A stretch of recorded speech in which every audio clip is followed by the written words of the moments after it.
Also für mich Humboldt-Forum bedeutet für mich Raub, Diebstahl und das heißt, alle diese Gegenstände, alle diese Kulturgüter, die in diesem Museum sind einfach aus betrügerischer Art und Weise hier nach Deutschland verschleppt worden.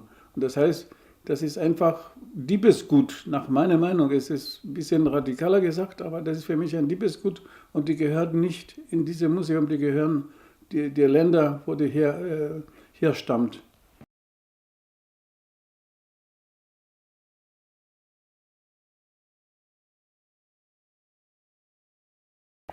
Ich finde, das ist ein Muss. Das heißt, Deutschland ist verpflichtet, nach all dieser äh, Geschichte, die Völkermord oder gegen die Hereros und Nama, Landraub, Viehraub, Vertreibung von Menschen, finde ich, dass Deutschland verpflichtet ist, Reparation zu bezahlen.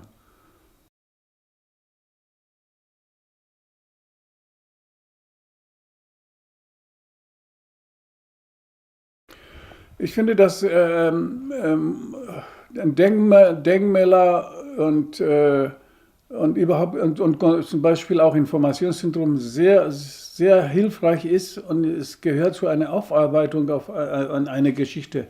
Zum Beispiel die 1884, die Aufteilung Afrika hat auch in Berlin stattgefunden. Und für den Sklavenhandel war Deutschland auch involviert. Also das heißt, ein Denkmal ist sehr wichtig für, für die neue Generation, sich zu informieren und vielleicht diese Fehler nicht nochmal zu machen, was damals passierte.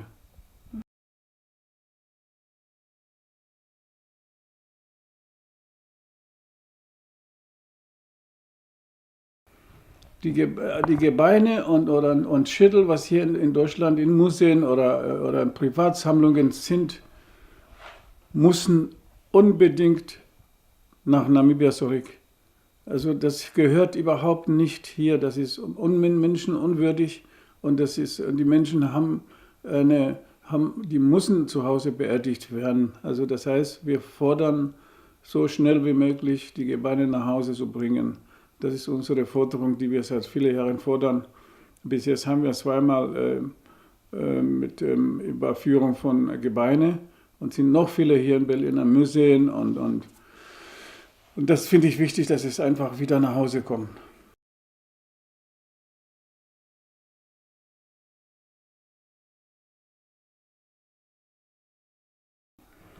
Wie wir wissen, es gibt jetzt Verhandlungen zwischen die zwei Regierungen, namibische und deutsche Regierung.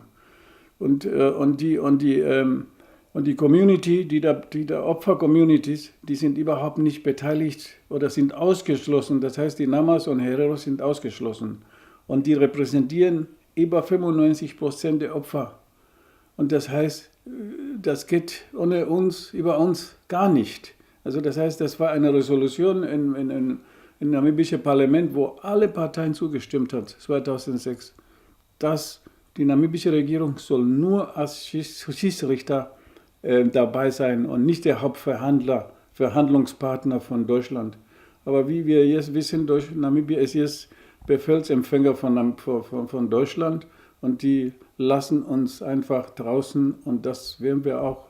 Wir werden gar keine Entscheidung, was diese zwei Partner für eine Entscheidung treffen, ohne uns, wir werden das nicht anerkennen. Das heißt, unser Kampf wird weitergehen.